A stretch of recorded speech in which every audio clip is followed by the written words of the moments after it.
नमो अर्हन्ताणं नमो सिद्धाणं नमो आयर्याणं नमो उवज्झायाणं नमो लोई सर्वसाहूणम्। आचार्य मानतुंग स्वामी द्वारा विरचित यह भक्तामर स्तोत्र है। 44 नंबर का श्लोक हमें आज देखना है, जिसमें आचार्य देव जिनेंद्र भगवान से कहते हैं कि हे जिनेंद्र देव, आपका जो भक्त है वो समुद्र के भय से भी मुक्त रहता है।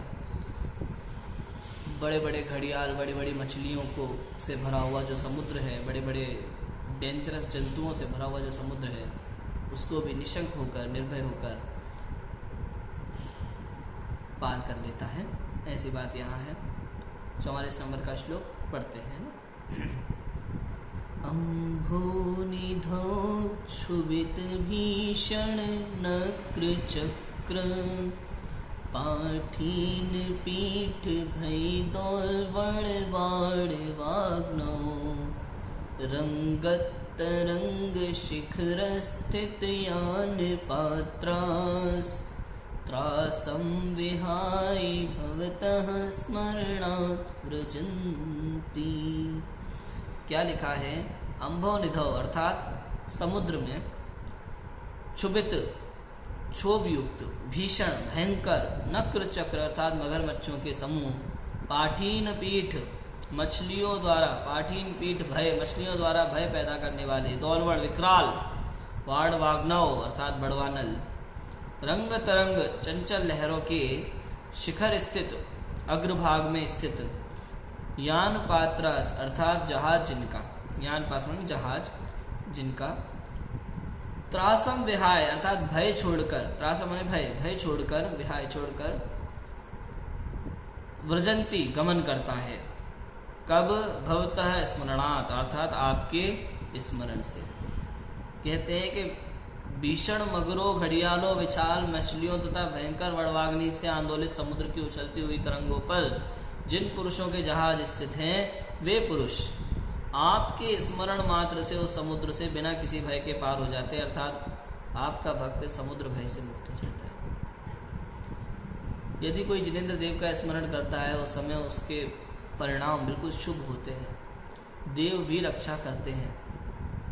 ऐसा जब समय होता है तो भयंकर समुद्र में विशाल मगरमच्छ हैं, बड़ी बड़ी मछलियाँ, वेल मछलियाँ टाइप हैं, और बहुत खतरनाक जीव जंतु हैं चारों तरफ। बड़वाग्नि, भयंकर लहरें उछल रही हैं जोर जोर से, बचने का कोई चांस ना हो। लेकिन ऐसे समय में भी समुद्र में बैठे हुए पुरुष यदि आपके नाम का स्मरण करते हैं तो निश्चित रूप से भवसागर को पार कर लेते हैं, अर्थात निश्चित रूप से समुद्र को पार कर लेते हैं, सागर को पार कर लेते हैं।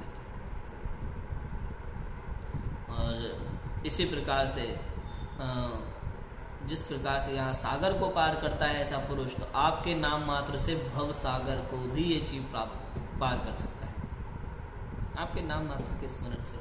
आप देखो ना, नमोकार मंत्र पढ़ के अंजन से निरंजन हो गए कि नहीं? जिन प्रतिमा के दर्शन मात्र से जीव को अपना स्वरूप ख्याल में आता है, उसे सम्यक दर्शन हो जाता है, वो मोक्ष मार्ग में लग जाता है। जिन दर्शन का जीव मोक्ष प्राप्त कर लेते हैं, शेर मुनिराजों के दर्शन मात्र से मोक्ष को, सम्यक दर्शन को प्राप्त कर लिया था महावीर का जीव। तो जिनेंद्र भगवान के स्मरण मात्र से जीव सागर ही क्या, भव सागर भी पार कर सकता है। और ये पॉसिबल है, ऐसा हो सकता है, इसमें कोई दिक्कत नहीं है।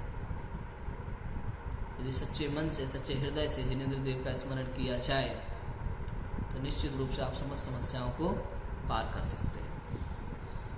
बहुत गजब की भक्ति वाला स्तोत्र है ये भक्तामर स्तोत्र। आचार्य मानतुंग ने कैसे जेल में बैठ कर के जिनेंद्र देव की भक्ति की है, कितने उत्कृष्ट भाव लिखे हैं जिनेंद्र देव के प्रति। बहुत ही ओतप्रोत भक्ति में ओतप्रोत होकर के आचार्य देव ने ये लिखा है। और निश्चित रूप से हमें नित्य भक्तामर स्तोत्र का पाठ करते रहना चाहिए, किंतु निस्वार्थ भाव से। ऐसा नहीं कि ये वाला श्लोक इस व्याधि को नष्ट करेगा, ये वाला श्लोक इस व्याधि को, ऐसा सोच करके नहीं करना चाहिए। ठीक है, अभी 44 नंबर का श्लोक हमने देखा कि आपका भक्त समुद्र भय से भी मुक्त है। आगे व्याधि विनाशक ऐसा श्लोक आगे आएगा 45 नंबर का, जिसकी चर्चा हम करेंगे। अभी की बात को हम लेते हैं। ओम नमः शिवाय।